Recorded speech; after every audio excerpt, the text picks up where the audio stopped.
राज्याच्या अर्थसंकल्पात कर्जमाफी न केल्यामुळे शेतकरी संघटनांकडून सरकारचा निषेध करण्यात आलाय। निवडणुकांपूर्वी दिलेल्या कर्जमाफीच्या शब्दाची पूर्तता करण्यात आली नसून 20% निर्यात मूल्य कमी करण्याबाबत ठोस निर्णय न घेतल्यामुळे महाराष्ट्र राज्य कांदा उत्पादक शेतकरी संघटनेचे अध्यक्ष भारत दिघोळे यांनी शेतकऱ्यांच्या वतीने सरकारचा निषेध केलेला आहे।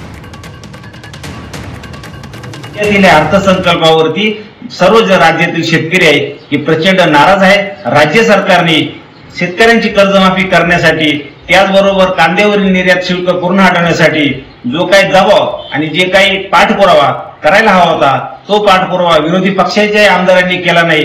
त्याच्यामुळे सत्ताधारी असतील किंवा विरोधी पक्ष असतील दोन्ही घटकांकडून शेतकऱ्यांना लुटण्याचं काम सुरू आहे। शेतकऱ्यांना कर्जाच्या खाईत लोटण्याचं काम सुरू आहे। आजचा अर्थसंकल्प शेतकऱ्यांसाठी निराशाजनक आहे। या अर्थसंकल्पाचा राज्य सरकारचा शेतकऱ्यांप्रती दिलेला शब्द न पाळल्याबद्दल जाहीर असा निषेध महाराष्ट्रातील शेतकऱ्यांकडून व राज्य कांदा उत्पादक शेतकरी संघटनेकडून करण्यात येत आहे।